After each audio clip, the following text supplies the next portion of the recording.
And David, I also wanted to share this new update right here saying that Trump rather says new Iranian leaders want to talk, and he has agreed to talk. That's according to an Atlantic magazine interview. When you hear that update right there, what does that indicate, if anything, to you?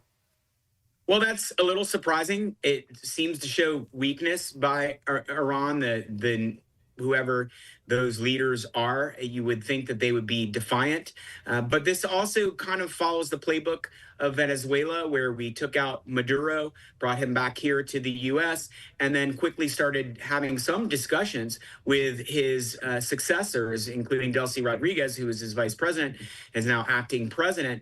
And so maybe that's the goal, to kind of follow that game plan. I'm just not sure that's going to work, because the regime, is very committed to having a theocracy controlled by the mullahs, very tight control over the population, not open to democracy, not open to Western values, not open to human rights. So I'm not sure how we get from here to there. And David, we also have a new update from Fox News correspondent and anchor Jackie Heinrich saying that I spoke with President Trump briefly this morning before the announcement about U.S. casualties. So he did not comment on that, but some notes. He says the U.S. knows how many targets are left, and regarding progress towards Iranian people taking control of their destiny, quote, it's moving along rapidly. This has been this way for 47 years. He said, quote, it's moving along rapidly. Nobody can believe the success we're having. 48 leaders are gone in one shot, and it's moving along rapidly. On concern about oil prices, impacts of the Strait of Hormuz, the president said, quote, I'm not concerned about anything, Jackie. I just do what's right. At the end, it works out. He cited good outcomes from Venezuela, operations, attacks on Iran's nuclear facilities with B-2 bombers.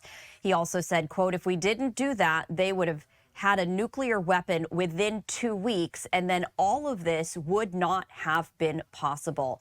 So President Trump stating that he knows how many targets are left. So a little bit more indication in terms of that. But as we're taking a look at this from the conversation that Fox News host Jackie Heinrich had with the president, does anything from this stand out to you?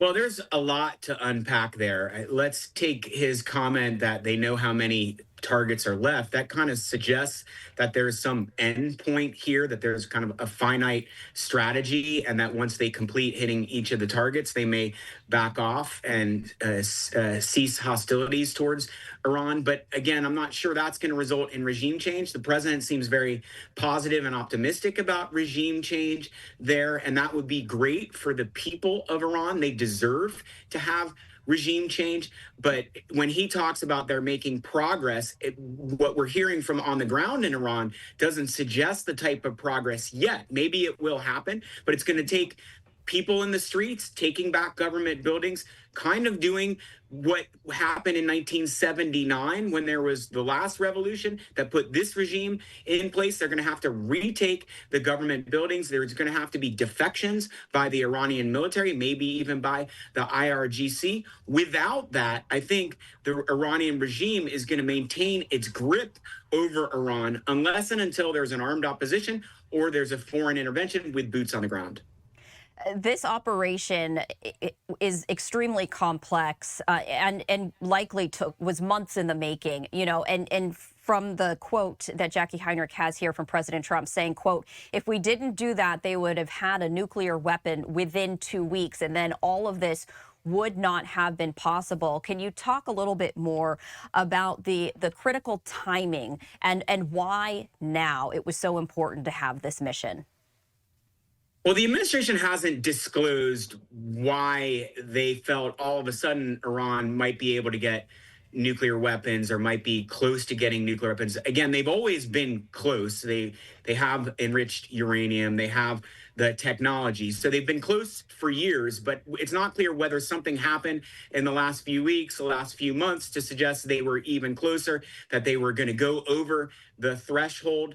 I think it's more likely that they just remained as close as they were before, which is too close for comfort. And the president is right that if Iran gets a nuclear weapon, everything changes because then they can hold the world hostage by threatening to use that nuclear weapon if they are attacked. So it's important we do this before they get nuclear weapons if this is necessary. And this should always be a last resort using military violence like this, but it's not clear what caused the president and Israel to think this was the time. We do know that there was this meeting that the Supreme Leader Khamenei was going to yesterday with other key leaders of Iran. And it seems like the strikes started because they saw that as an enormous opportunity to take out the leadership of the regime. And that, I think, dictated why they did it at that time yesterday.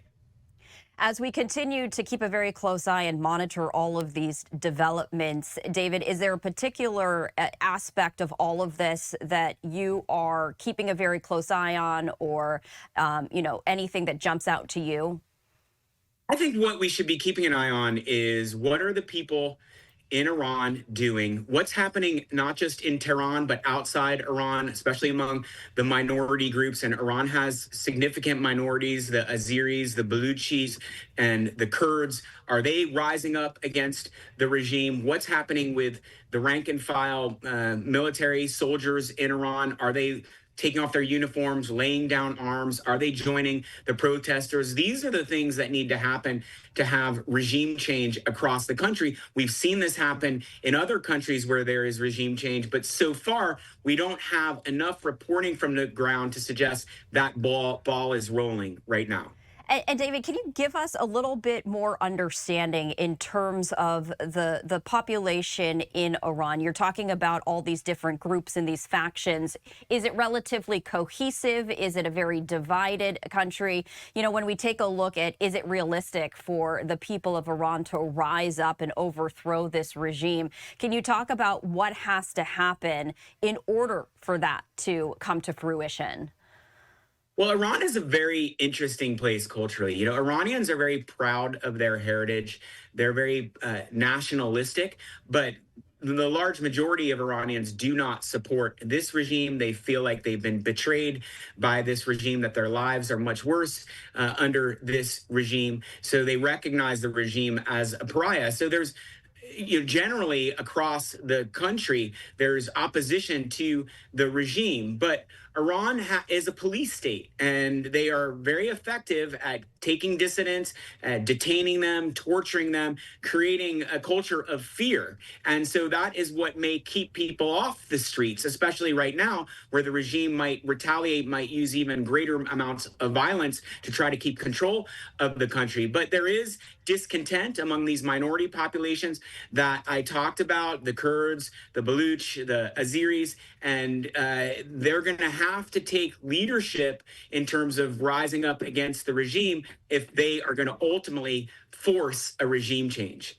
All right, David Tafiri, as always, we appreciate joining us here on Live Now from Fox. Thank you.